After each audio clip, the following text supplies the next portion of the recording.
আসসালামু আলাইকুম প্রিয় দর্শক, একটা বিব্রতকর অভিজ্ঞতা এবং বিব্রতকর পরিস্থিতি, এই বিষয়টা শেয়ার করার জন্য একটু বেশি রাতে হলেও আপনাদের সামনে হাজির হয়েছি।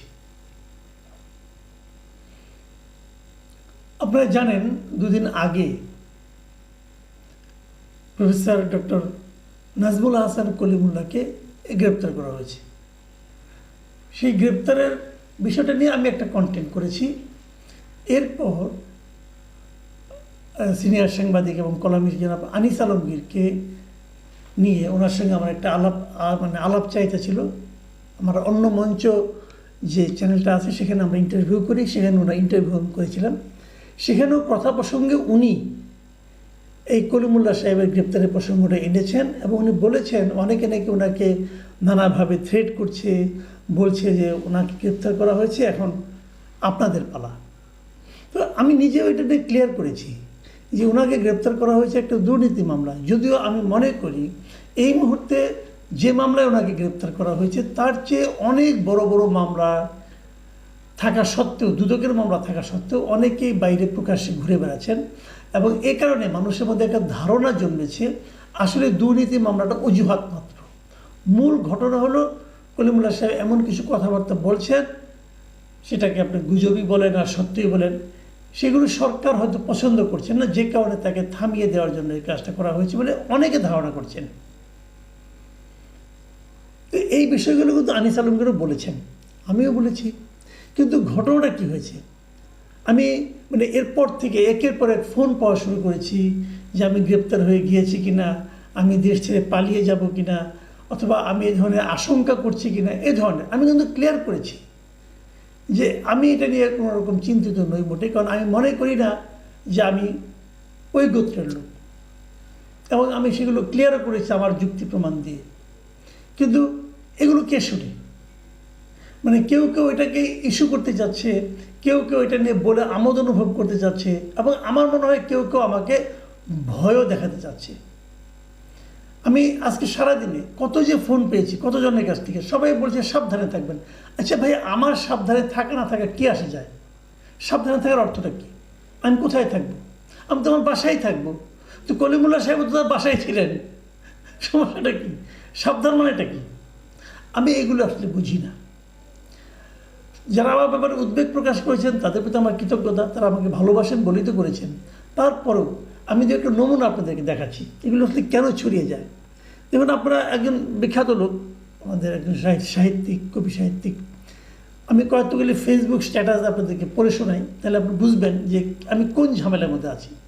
মিস্টার সাইফুল্লাহ মাহমুদ দুলাল, ওনাকে আপনারা সবাই চেনেন, খুবই বিখ্যাত মানুষ। উনি একটা স্ট্যাটাস দিয়েছেন, সাংবাদিক মাসুদ কামাল গ্রেফতারের আশঙ্কা করছেন, হতেও পারেন, আমি তার অগ্রিম প্রতিবাদ ও নিন্দা জানাচ্ছি এবং আগাম জামিন চাই, তা জানিয়ে রাখলাম। ওনার যে এই আন্তরিকতা আমার প্রতি, এটা আমাকে স্পর্শ করেছে। কিন্তু প্রথম যে বাক্যটা, যে সাংবাদিক মাসুদ কামাল গ্রেফতারের আশঙ্কা করছেন, এটা আমি কারো কাছে এই ধরনের আশঙ্কার কথা এখন পর্যন্ত প্রকাশ করিনি, এবং আমি মনে করি আমি এই ধরনের আশঙ্কা করছি না। আমি তো এমন কিছু করিনি যে আমাকে গ্রেপ্তার করা হতে পারে, আমার মধ্যে কোনো মামলা নেই, কোনো কিছু নেই, কেন আমি আশঙ্কা করব? অনেকে হয়তো বলবেন যে এটা মবের মূল্য অথবা মগের মূল্য হতেও পারে, হলে হবে, সেটা অন্য হিসাব, ওটা নিয়ে আমি টেনশন করি না। দেখুন, এরপরে কমেন্টটা আমি পড়ে শোনাই আপনাদেরকে। এটা কে লিখেছেন আমি জানি না, আরবিতে লেখা নাম। এটা আবার সাপোর্টার্স অফ বাংলাদেশ আওয়ামী লীগ নামে একটা ফেসবুক পেজে এটাকে দেওয়া হয়েছে।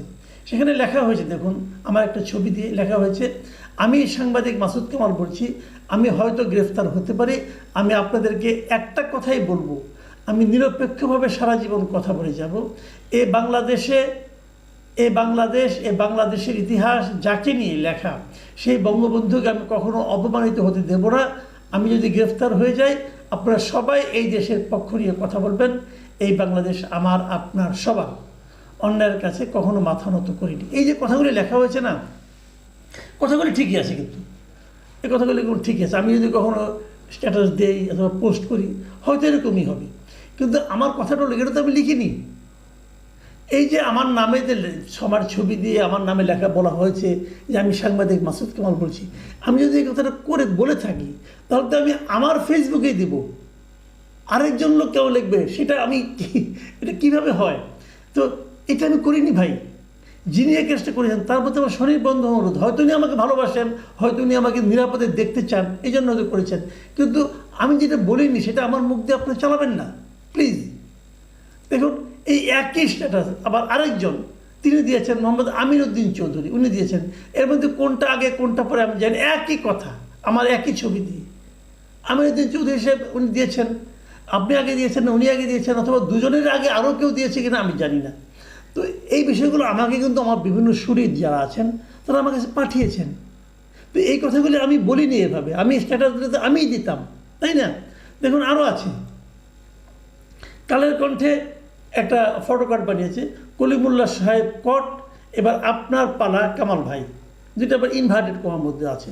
এটা কিন্তু আপনি মিস করতে, এটা আপনি খুব একটা যে আপনার অসত্যতা বলতে পারবেন না, কারণ এই কথাগুলো আমাকে আমার একজন দর্শক বলেছিল এবং সেটা নিয়ে আমি একটা কন্টেন্ট করেছিলাম। কিন্তু এখন ওইটুকু যদি আপনি দেন, কেবলমাত্র একটা ফটোকার্ড বানান, তাহলে এই জিনিসটা কিন্তু একটা ভুল মেসেজ মানুষের মধ্যে দেয়।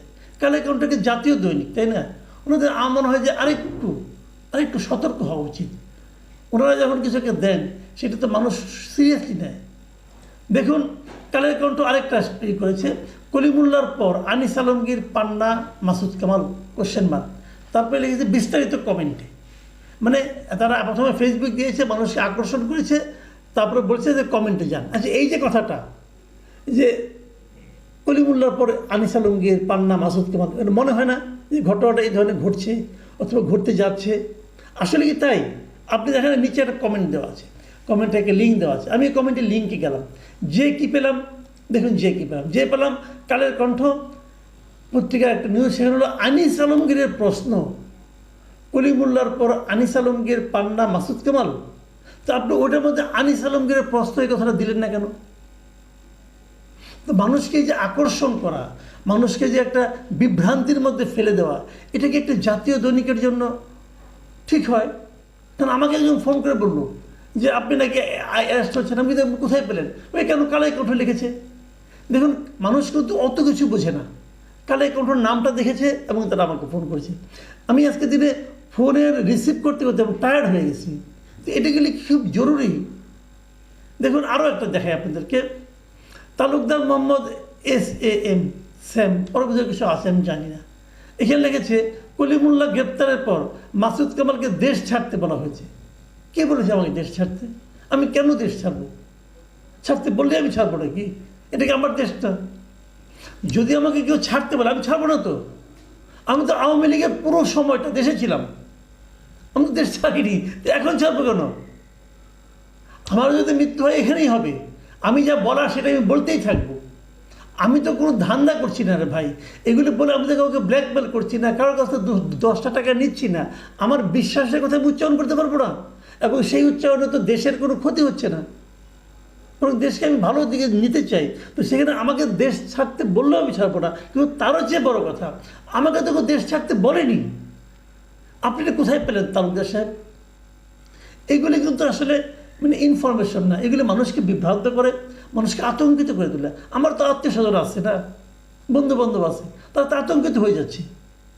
কেন? আমি সোশ্যাল মিডিয়াকে কিন্তু ভালো মনে করি, কিন্তু সোশ্যাল মিডিয়ায় এই ধরনের মানে যে ঘটনা ঘটেনি সে প্রচারটা আমি চাই না। দেখুন আরেকজন কী লিখেছে, MD নজরুল ইসলাম, কলিমুল্লাহ স্যারের গ্রেফতারের পর মাসুদ কামাল ভাইকে দেশ ছাড়তে বলা হয়েছে, ইউনুস পালাবে, আপনি কেন দেশ ছাড়বেন? এই দেশ ও দেশের মাটি আপনার জন্য আওয়াজ ক্লিয়ার, পাশে আছি। দেখুন আমার জন্য আওয়াজ ক্লিয়ার, আপনারা পাশে আছেন, এটা অবশ্যই আমার জন্য একটা বাড়তি শক্তি যোগাবে। কিন্তু আগের যে তথ্যটুকু যে আমাকে দেশ ছাড়তে বলা হয়েছে, এটা আপনাকে কে বললো? কোথাও না কোথাও আপনি পেয়েছেন, আপনি তো বানায় লেখেন নাই, আপনি কোথাও না কোথাও পেয়েছেন। আমি আপনাদের সবাইকে অনুরোধ করব, যে কোনো জায়গায় কিছু একটা পেলেই ওটা নিয়ে কিন্তু উত্তেজিত হয়ে নিজে কোনো দায়িত্ব নিয়ে নেবেন না। অনেকে কিন্তু অনেক সময় হয় কি জানেন, মানুষের ক্ষতি করার জন্য এগুলি করে। সোশ্যাল মিডিয়া অবশ্যই গুরুত্বপূর্ণ, সোশ্যাল মিডিয়ায় অনেক কথা বলা হয় যা নাকি আমাদের প্রচলিত মিডিয়ায় বলা হয় না। সেই দিক দিয়ে সোশ্যাল মিডিয়া আমি আমি এনকারেজ করি। আমি নিজেও সোশ্যাল মিডিয়ার একজন রেগুলার একজন কন্টেন্ট ক্রিয়েটর, আমি সবই মানি। কিন্তু তারপরে আমি বলবো, যদি আমার সম্বন্ধে কিছু বলা হয় সেটা আপনারা একটু যাচাই করে নেবেন। যদি অন্য একজন ব্যক্তির সম্পর্কে কিছু বলা হয় যাচাই করে নেবেন, ক্রস চেক করতে হবে। তাহলে তো আপনি মনে করেন, আমি বললাম তো এটা আমার যারা আত্মীয়স্বজন আছে, আমার যারা খুব ঘনিষ্ঠ, যারা আমাকে ভালোবাসেন, তারা তো এটা দেখলে পরে আতঙ্কিত হবে, এবং সে আতঙ্কের কিছু রেশ কিন্তু আমি পাচ্ছি। দেখুন আরেকটা ইম্প্রেশন, আর পড়বো না, অনেক অনেক আছে ভাই, আমি কয়টা পড়বো, এটি শেষ, আমি আর পড়বো না, আর পড়তে চাই না। এমবি কানিজ লিখেছেন, জনাব মাসুদ কামাল, শ্রদ্ধেয় গোলাম মৌলা রনি, জনাব ফজলু সাহেব মুক্তিযুদ্ধের পক্ষে কথা বলে, তাই কি ওনাদের দেশত্যাগ করানোর পরিকল্পনা হচ্ছে? কলিমুল্লাহ স্যারের গ্রেফতারের পর মাসুদ কামাল ভাইকে দেশ ছাড়তে বলা হয়েছে, তাহলে বাকিদের নিয়েও পরিকল্পনার নীল নকশা আঁকছি। সবাই প্রতিবাদ করুন, আমরা আপনাদের পাশে আছি। মুক্তিযুদ্ধের প্রশ্নে আপোষ নেই, আওয়াজ তুলেন।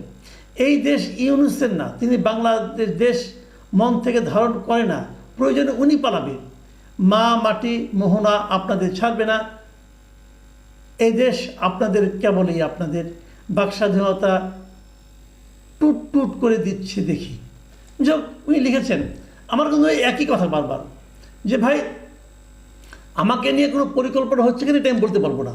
আপনি পরিকল্পনার কথা বলেছেন, এটা আমি জানি না, এটা আমি বলতে পারবো যে আমি জানি না, তা আমি কী করে বলবো। কিন্তু দেশ ছাড়তে বলা হয়নি আমাকে, একদমই বলা হয়নি। অন্য কাউকে নীল নকশা আটা হচ্ছে কিনা তাও আমি বলতে পারবো না। কিন্তু আমার কথা হলো কি, এমন কিছু বলবেন না যাতে নাকি মানুষ আতঙ্কিত হয়ে যায়, প্লিজ। আরেকটা কথা বলি ভাই, আমাকে দেশ ছাড়তে বলা হোক, গ্রেফতার করতে বলা হোক, কিন্তু সবই হতে পারে, অনেকের জন্য হতে পারে, নাও হতে পারে, আমি জানি না।